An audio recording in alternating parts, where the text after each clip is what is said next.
Bienvenidos.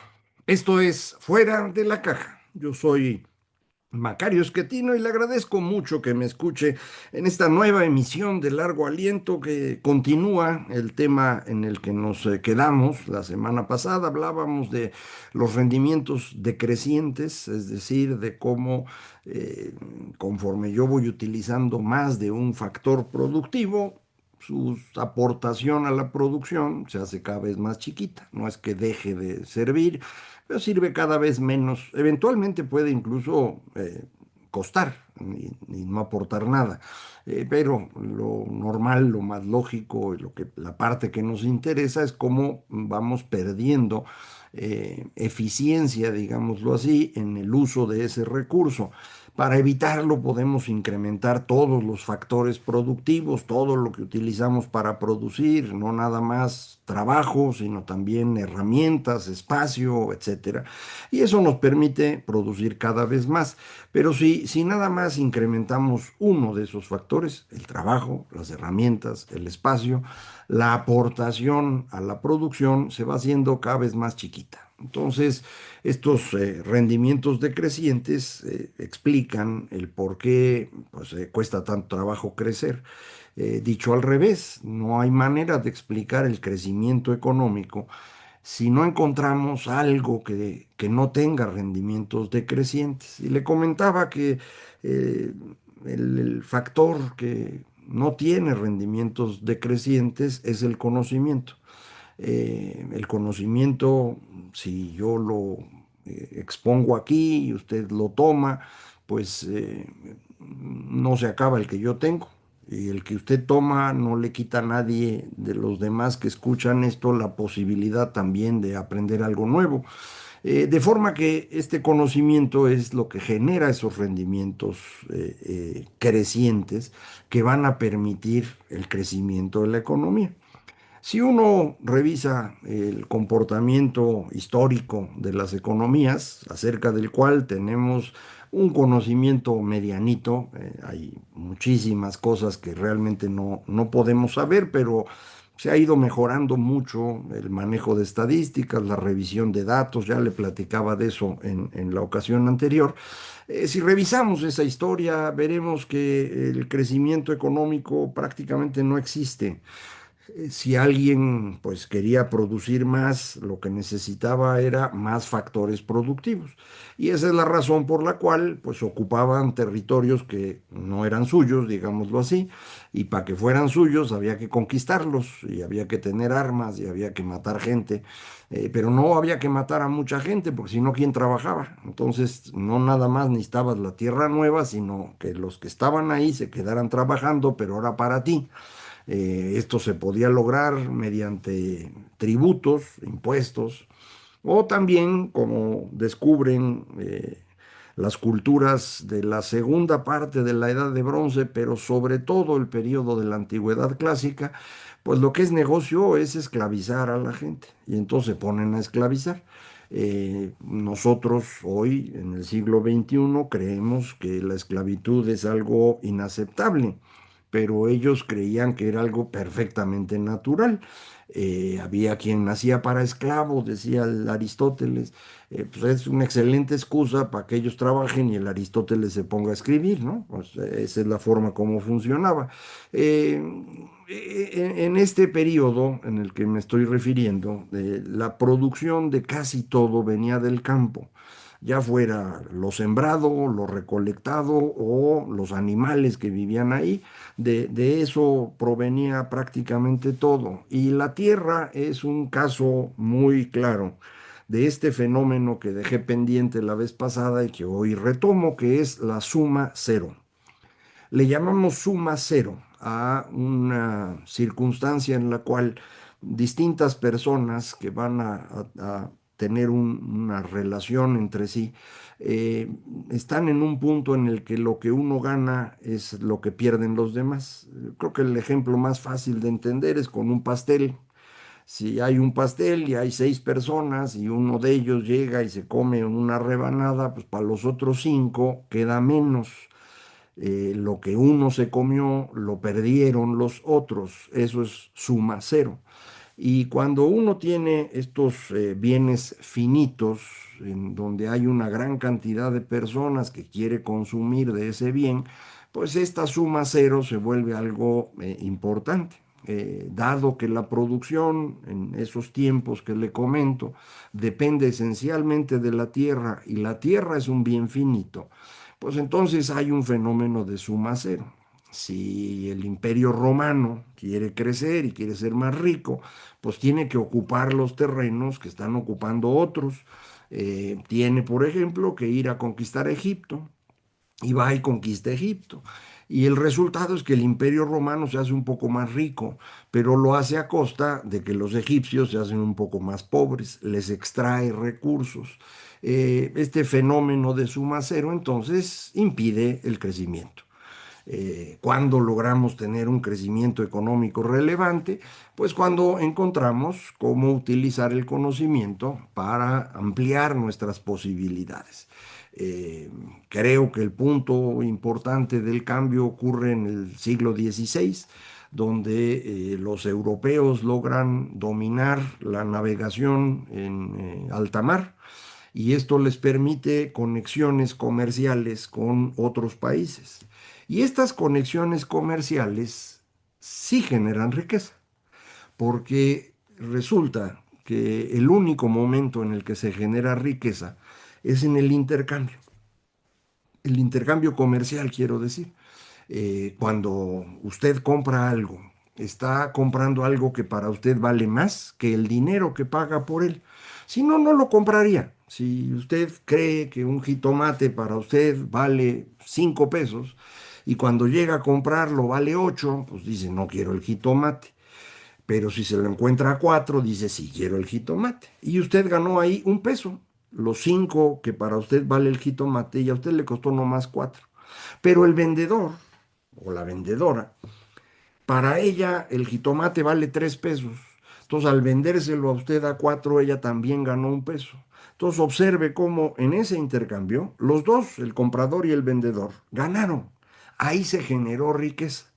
No necesitamos ir al lugar donde siembran los jitomates y hacernos dueños del terreno para quedarnos con el jitomate. No, basta el intercambio. Un intercambio que debe ser libre, lo más libre que se pueda, pero no totalmente libre. Resulta que necesitamos algunas reglas mínimas para operar en el comercio.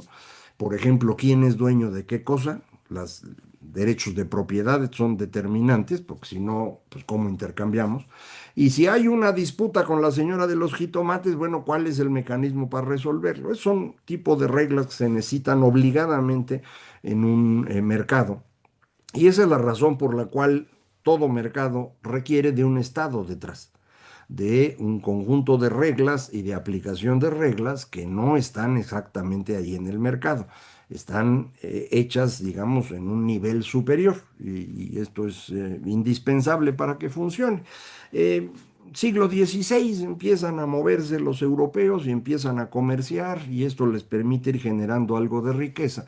Y paulatinamente el conocimiento se empieza a convertir en formas distintas de producción que permiten generar más riqueza. Le comentaba en la ocasión anterior de cómo fuimos aprendiendo a sembrar mejor y a multiplicar la producción, lo cual significó que una tierra que es suma cero puede generar rendimientos positivos, porque pues aprendo a usarla mejor, aprendo qué tipo de abono funciona, cuánto tiempo debe ser la rotación para los cultivos, qué tipo de matabichos tengo que usar para que no se coman lo que estoy produciendo, de manera que ahí hay una ganancia.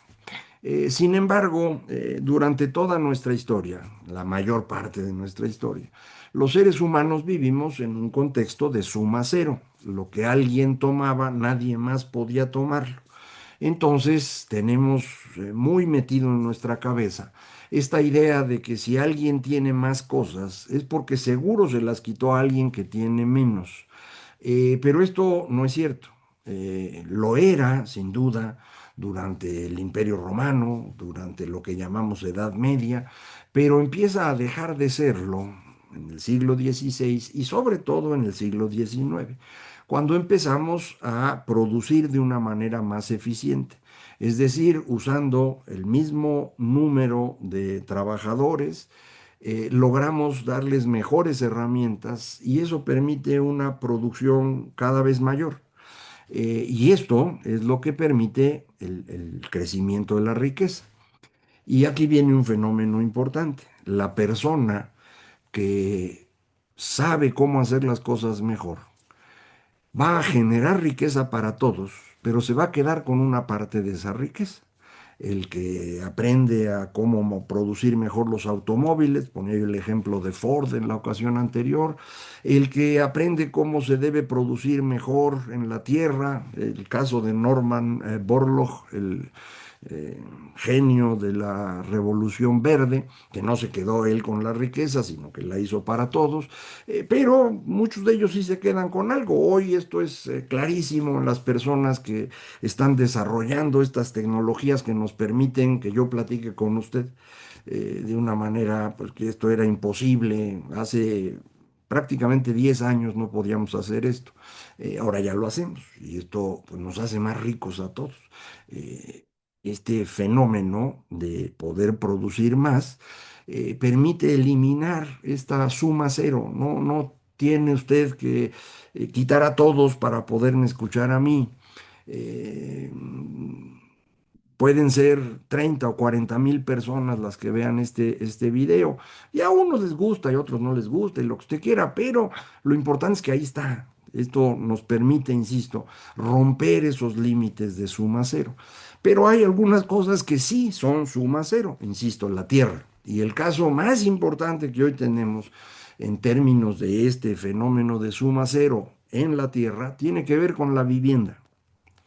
En las ciudades, pues cada quien tiene su pedacito donde vive, o algunos no lo tienen, pero bueno, el que tiene un pedacito para vivir, ese pedacito no puede ser ocupado por nadie más. Si todo el mundo quiere vivir en el pedacito que tiene este señor, pues ese pedacito empieza a ser cada vez más caro. Y eso ocurre por este fenómeno de suma cero. No hay manera de que varias personas ocupen ese lugar, salvo que hagamos un cambio tecnológico.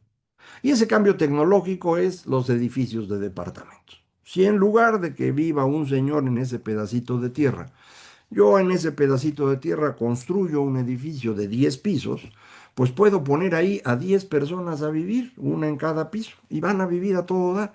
Pues sí, pero es que el edificio no se ve bonito y es que pues los 10 van a tener sus coches y entonces ya no pueden pasar. Ahí llegamos a otro problema de suma cero.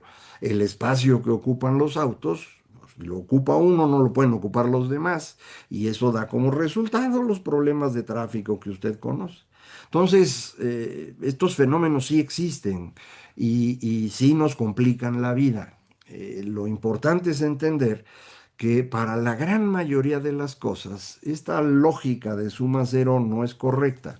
Eh, por eso no tiene sentido esta idea que tiene el señor Trump de que para que Estados Unidos pueda producir más es necesario que los demás produzcan menos, es decir, los voy a bloquear su producción usando aranceles para que entonces vengan e inviertan en Estados Unidos.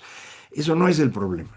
Si las empresas de manufacturas dejaron de invertir en Estados Unidos es por mil razones. Una de ellas es que los trabajadores en Estados Unidos cuestan un montón de dinero. ¿Por qué cuestan más los trabajadores en Estados Unidos? Porque históricamente en ese país fueron desarrollando una base productiva en la cual les podías pagar más a los trabajadores. Estos trabajadores se acostumbran a esas cantidades de dinero y entonces hoy en Estados Unidos, en un trabajo con cierta calificación, nadie lo hace por menos de $25 la hora. Esos $25 son los que aquí en México se pagan casi en promedio en un día, en 8 horas de trabajo. Un poquito más lo que pagamos aquí según los datos del Seguro Social, pero bueno, esa es la comparación.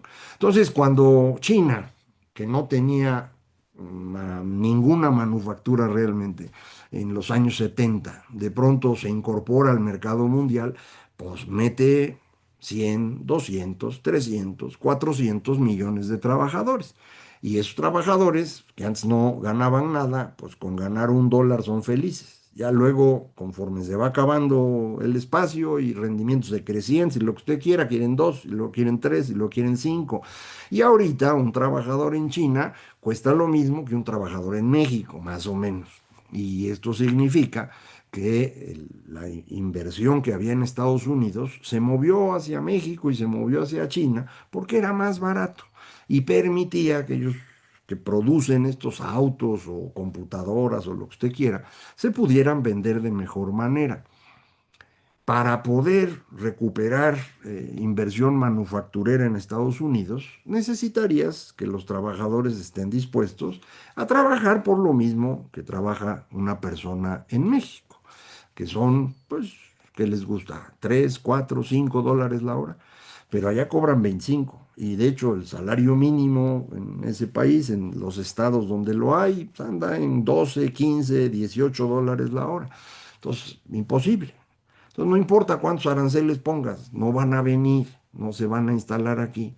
Es este fenómeno de pensar como suma cero le impide al señor Trump entender esta explicación basada en los rendimientos decrecientes de los factores y crecientes del conocimiento. Eh, Detrás de esto ocurre otro fenómeno que puede ser interesante. Si la Tierra efectivamente suma cero, como le decía yo, y en donde tenemos hoy un problema de tierra, no es en el campo, no es en la producción, es en las ciudades, pues esto explica por qué crece el valor de los bienes raíces en las ciudades. Y esto es lo que está detrás de la gran discusión sobre desigualdad que usted ha visto en los últimos 20 años. Les entró la locura, porque es que la desigualdad, la medición de riqueza se hace esencialmente alrededor del valor de las casas, aunque usted no lo crea. La mayor parte de la riqueza de las personas es riqueza en bienes raíces. Y esa riqueza en bienes raíces ha crecido brutalmente en las últimas décadas debido a esta suma cero en las ciudades. Si usted compró en la Ciudad de México, un terreno bonito, en un lugar que estaba más o menos deshabitado en los años 90, que son las colonias Roma y Condesa, estaban deshabitados por el terremoto, ¿se acuerda? Pues compraba usted bien barato. Nada más que ahora, si alguien quiere comprar, pues le va a costar tal vez 10 veces lo que usted pagó en los años 90. Usted incrementó su riqueza 10 veces. Y este es un fenómeno que no tiene nada que ver con la capacidad productiva, ni con las políticas de estado de bienestar o con el nivel educativo, ¿no? Es un fenómeno asociado a este tema de suma cero. ¿Cuánto tiempo va a durar esto? Pues no lo sabe uno. En muchos lugares lo que han hecho es tratar de cambiar los códigos de construcción para permitir esos edificios que le digo, reducir la presión sobre el valor de la tierra y con esto equilibras también el nivel de riqueza que tienen las personas, que insisto, no está asociado a otra cosa, sino a este fenómeno. Todo indica que la población en el mundo se empieza a acabar. Eh, ya estamos creciendo muy, muy poquito. Me acabo de sorprender en los datos.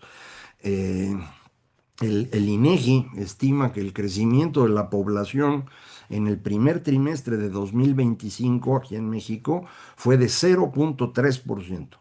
0,3%. Es el crecimiento más bajo, yo creo que históricamente. Cuando yo nací, al inicio de los años 60, que es el pico, el crecimiento casi llegaba al 4% anual. Ahora está en 0,3 y ha caído casi un punto en los últimos 2, 3 años. Entonces, muy probablemente México empieza a perder población este año, el año que entra, en 2 años más. Y entonces habrá menos personas que quieran vivir en la Condesa y en la Roma. Eh, este fenómeno está ocurriendo en otras partes del mundo también. Y usted puede encontrar, si se va a España o a Italia o a Francia, lugares en donde puede comprar bien barato. Nada más que si se quiere ir a vivir a Madrid, a alguno de los barrios ahí ricos, tipo Condesa o Roma, o Polanco, o se quiere ir a vivir a Nueva York, o se quiere ir a vivir a Londres, bueno, pues ahí sí está caro. Pero si se va uno más lejos, esto empieza a ser bastante más barato porque ya no hay presión poblacional. Entonces, pues este suma cero de la Tierra se va volviendo menos relevante conforme pasa el tiempo. Y en todo lo demás, ya le decía yo, lo de suma cero no funciona. Es una mala forma de entender el comportamiento de la economía. Hay otra cosa que sí es suma cero. Y hay una relación entre suma cero y un sesgo cognitivo que tenemos que también creo que vale la pena platicar con usted. Así que lo vamos a hacer esta próxima semana. Muchísimas gracias. Esto fue Fuera de la Caja.